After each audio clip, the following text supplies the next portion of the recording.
Africa. A land of promise. A land of many opportunities and possibilities. In the face of daunting challenges, arise stories of passion, dedication, and patriotism.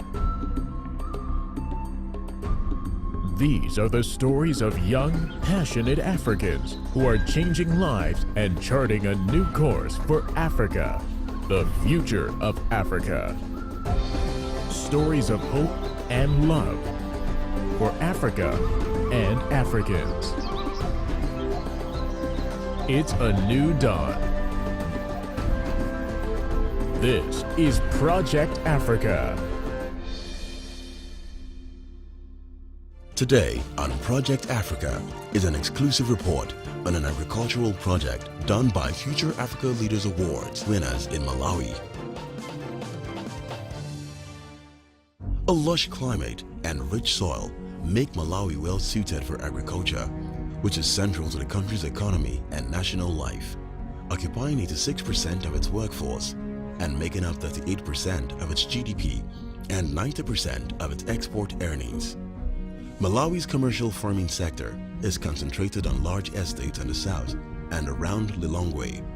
Its main product is tobacco, which typically accounts for between 50% and 70% of Malawi's export earnings. Nevertheless, the drop in world tobacco prices has hit hard the industry as a whole. As a consequence, Malawi's growers are being encouraged to concentrate on other traditional cash crops, such as tea and sugar. Tea is Malawi's second most important cash crop, and Malawi is Africa's second largest producer of it. However, Malawi remains among the 5 poorest countries in the world, with over 50% of the population living below the poverty line and 1/4 considered ultra-poor. Furthermore, about half of all children are suffering from acute or severe malnutrition. The high incidence of rural poverty in Malawi is both caused and reinforced by low productivity and small farms. The Malawian minimum wage, currently fixed at around $1.12 per day, is one of the lowest in the world. Although Malawi is endowed with diverse agroclimatic zones and with plentiful fresh water, land is becoming severely degraded due to increasing population pressure and agricultural intensification. I engaged about 110 young people. We had 20 in Murundu who are growing soybean. Then I came and met her, and she tried to clarify everything, and she provided with me some seedlings. Then after planting, now I'm enjoying. The Future Africa Leaders Foundation is an initiative aimed at exploring and expanding the leadership potential in Africa and for Africa. The foundation identifies, celebrates, supports African youth who have demonstrated exemplary leadership qualities in various fields of endeavor. This we do every year by giving awards to young Africans who are putting in so much effort in preferring solutions through education, community development, youth empowerment, and mentoring, in building young people and preparing them for a positive future. Rose Sakala, a Malawian and the star winner of the 2015 Future Africa Leaders Awards. She was awarded for her huge contributions to nation building through agriculture by training and providing seeds and fertilizers to farmers in several communities in Malawi. Malawi being an agro-based economy, we rely heavily, almost 80% on agriculture, because 80% of the Malawi's economy comes from agriculture. So looking at the models that the government has been using, you find that their target is the smallholder farmer. A smallholder farmer in Malawi has less than 0.5 hectares of land. He does not have any other income apart from farming. Fertilizer is 20,000 per bag. Seed is 10,000 or 5,000, a small pack. And our staple is maize. So it's so complicated that the smallholder farmer has not really been doing a lot in terms of maybe just subsistence, just to feed the country, but not that we can generate money or something from the agriculture sector. Because we're not doing a lot in industrialization. The cash crops are tobacco, tea, cotton, and coffee. But tobacco is the #1 cash crop, and it's sold out in its raw state. It's not even processed. And the prices are every day becoming lower and lower. So it really affects the country's economy. So I saw that need, and when I looked at our population, Malawi's population has over 60% of young people. So what I did was to talk with institutions that are into agriculture, and also talking with research institutions, which I know they have the capacity to recruiting a lot more people, to involve the young people in various activities like seed production. So whether it's maize seed production or soybean, whatever production, whether cassava or seed multiplication, to engage this crop of young people into farming. Malawi only receives rain during the rain season, and we have almost 6 months or 7 dry. But then we had to also say, can we do irrigation with our young farmers? At least with irrigation, there's a promise that they can have income throughout the year. So that's basically what made me to see the need in the agriculture sector, look at the population, and then look at what more can be done, and also to involve these young people in their new interventions, new technologies that they're coming up with. Because I believe that if you train a young person right now, for almost 10 years, 20 years, he'll still be remembering the interventions you have taught him. So with the young people, I had to work with the youth clubs, because in Malawi you have some youth networks like Acades, where they work with youth clubs in the various communities. So it is easy to work with youth clubs because the youth are already mobilized, they're already in groups, and they're already doing something. It had now to take me to convince these young people to look at the opportunities that are existing in agriculture and what more they would do if they got themselves involved into the agriculture sector. We have more supermarkets opening up. These people need people to supply them with different things, horticultural crops, cereals. When we now begin to challenge them, who will take up those markets? So it had to take more like some motivational talks, serious trainings to make sure that they get to understand why is there a need for them to get involved in agriculture, what are the opportunities that are existing. So for example, this growing season alone, 2017-2018, I engaged about 110 young people. We had 20 in Mirundu who are growing soybean. They were given soybean by IITA and they are multiplying it. So they were given basic seed and they're multiplying it so that it can become certified seed. In Msundwe, we had about 50 farmers, the young farmers that received the soybean seed. And then we had in Mchinji, we had about 65 that received the seed from IITA, and they were multiplying it and they will sell it to the commercial market. So that's just for this season. In the previous season, like last year, the growing 2016-2017, I was not into soybean production, but I promoted sweet potatoes. So we had a group of university students, about 25, who the university gave them a piece of land and they grew the sweet potatoes on the university land. It's helping them personally because seed is very expensive. In Malawi, for example, 1 kg of soya, certified soybean, is 1,200, which is like $2. So you can imagine if you're selling 1 kg $2, And the seed that IITA gave them was about 2,000 tons. So from 150 kg bag, they can harvest up to 40 more bags. So you multiply that by 1,200 or $2. You find that economically their lives have improved and will improve greatly, because now they are selling. Because the money they will get, if they want to go back to school, they can go back to school. They want to build a house, they can build a standard house. They want to buy a bicycle, they want to do anything, they will do with it the money. And the results are tangible, because once they were given the seed loan, IITA did all the technical backstopping. So even issues to do with diseases and pest control, it was all handled properly. And now their own role will just be to harvest, because once they grew, all the agronomic practices, they were taught very well by IITA, and their soil was good. It wasn't really affected.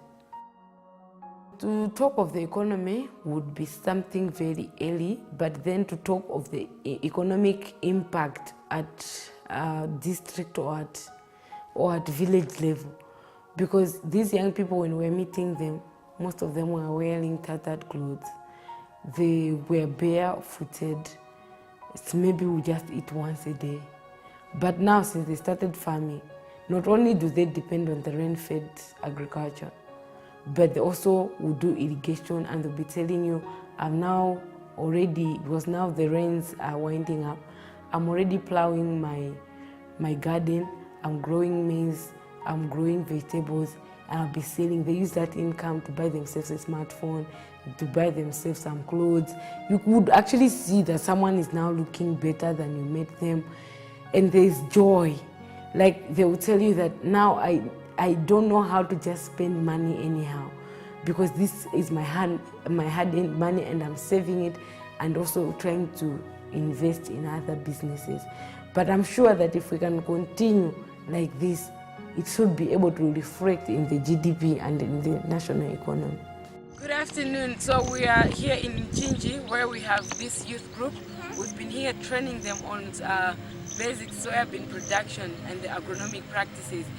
And it's so amazing that we've come to the farm to actually see what these young people are doing. And we've gone through the farm, and it really looks amazing. The crop is good, and I would like to interview the young farmers to hear from them what inspired them to go into seed production. What were the expectations before the training, and what are they intending to achieve with what they have heard from the training? Tell us what your expectations were after being told there was training today.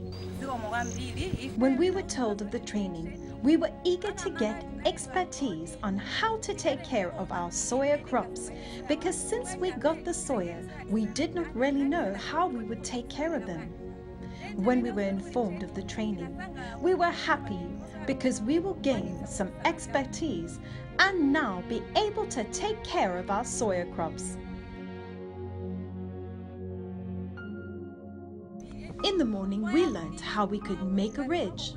They showed us an example of in-between ridge and its benefits. We had big farms but little harvest. We learned modern farming.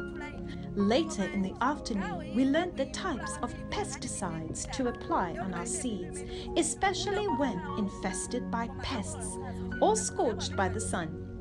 We never knew all these things before, but now we know better as a result of the training. Our expectation was that our group would go forward because we were going to learn how farming is like, because we have been doing it on our own.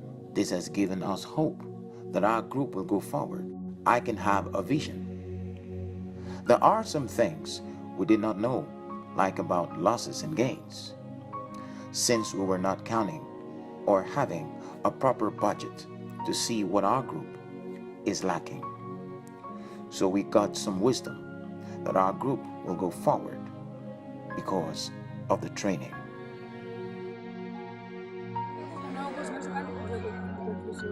I was expecting to learn things I never knew, to gain more knowledge concerning the type of farming that I do. The future of my farming will go forward because I have learned deep things I did not know. What I have learned here will cause my farming to go forward. I will be able to earn and gain more money in thousands and fund some things I longed for, and also not lack anything in my home. I will use the money to cater for my household needs, pay for my children's school fees, and also do those things I have not been able to do in my house. Rosa Kala reached out to more than 500 individuals, helping them live a better life. This is Project Africa. Agroforestry practices, when appropriately targeted to biophysical and socioeconomic conditions, have the potential to address some of the problems of poverty, food insecurity, and environmental degradation. It has been proven that tree planting is a major part of farming, as it serves multiple purposes such as protecting against erosion, improving soil fertility, protect crops that are susceptible to winds, provides a unique habitat for certain types of crops.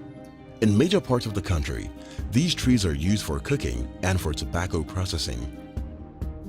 Malawi has lost 659,000 hectares of forest between 1990 and 2010, and annual deforestation rates are still believed to be among the highest in the region. This has led to changes in the climatic conditions, thereby decreasing the chances of having good rainfall. People, just because they had an experience of having the forest, the natural forest, so they were just cutting down this tree without replacing any tree in their community. So they experienced a deforestation. Since electricity is of low scale, largely people in the community, they use firewood for cooking and also for domestic use. They use the trees for roofing, and also they use the trees for tobacco processing, and it's largely used because mostly most of our communities, they are farmers. Brenda Mwale was one of the recipients of the Future Africa Leaders Awards. She launched a tree planting project to address a pressing environmental concern. She brought 20,000 tree seeds for a start and distributed them across 30 villages under the Imponela district. Malawi is one of the agricultural areas whereby people depend on agriculture for them to sustain every day and to find food. And then it has most high cases of deforestation. So right now the government of Malawi is like bringing in initiatives on how to overcome deforestation by bringing in afforestation programs in protected areas. So now, because most of the people, they still need those trees to use, whether for firewood or charcoal, or even in the agricultural area, for example, tobacco, and they still go back to those protected areas to cut trees. And then due to the rules that have been put in place, they found themselves in trouble again. So I was like, okay, I think I can do something about it. The government is doing initiatives to help in, planting trees in protected areas. How about I help out I help out from the grassroots, because if I help out these people, then it means these initiatives of planting trees in protected areas will be implemented very well. So I was like, if I help out these people with tree seedlings so that they should plant around their homes, around their gardens, that means we'll never find them going to these protected areas cutting trees, because they already have their own, and they'll be able to sustain them, to say, okay, if I've cut this, I think I should replace, so that by the end of the day I still have trees to use.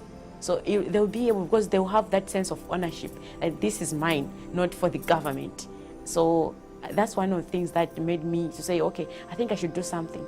And then I would like proposals to companies to help me out with seedlings, but then none of them came in. So I was like, okay, that shouldn't be a limiting factor. if I start doing something, that means someone will come in. So I thought, I took my pocket money and I bought tubes and tree seedlings, and I started, I made chiefs and I gave them to say, okay, let's start by, giving them for a start. So I bought about 20,000 tree seedlings and I distributed. And so that's when this other organization known as Kasari Community Development Organization, the director called me. He's like, in our organization, we do a lot of afforestation programs, and I love what you're doing, the afforestation program that you're doing, helping out people. So they came in, they're like, we'll support you. So please, let's join hands. And they donated about 150,000 tree seedlings. That's where we distributed to about 30 villages so far. And as of now, this January, we will still continue because our target is to reach to about 50 villages, so that each village has tree seedlings which they should have for their own. Right now, I've seen improvement because everyone is having that sense of ownership.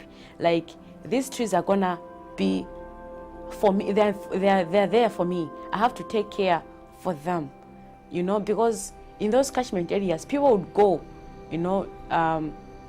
would go burn those trees. But then right now it's like, okay, if I burn these trees, they are for my own benefit. So even for when I was talking with the director for Kasari Community, he was like, you know what, this is a very good initiative that you've done, because right now we won't have those cases of people cutting trees at the mountain anymore, because every person is like, okay, now I have my own trees, so it's better I should use my own trees than getting into trouble and pay a fine just so that I cut a single tree. So that's one of the things that has happened so far. In most cases here in Malawi, being a farmer, we use trees when planting or when doing with tobacco. It means I had some problems, maybe going far from this district, buying trees to use for farming far from this area, which means I've been spending a lot of money transferring those trees from other districts for here. As I was living, I came across someone who told me that there's an office like here we are. The office is under Blender. Then I came and meet her, and she tried to clarify everything. That's why I joined her. Then, after that time, she told me everything, and she provided with me some seedlings. Then, after planting, now I'm enjoying.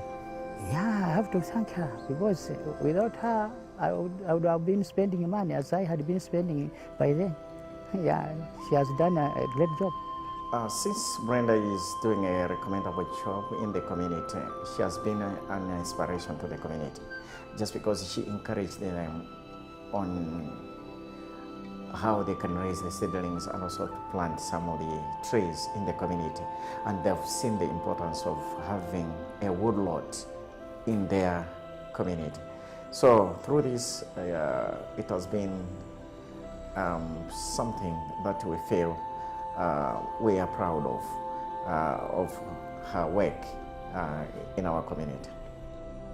As a result of the tree planting project, the soil improved its fertility and humidity, and hundreds of thousands of trees have been planted, ensuring the sustainability of livelihoods in the region.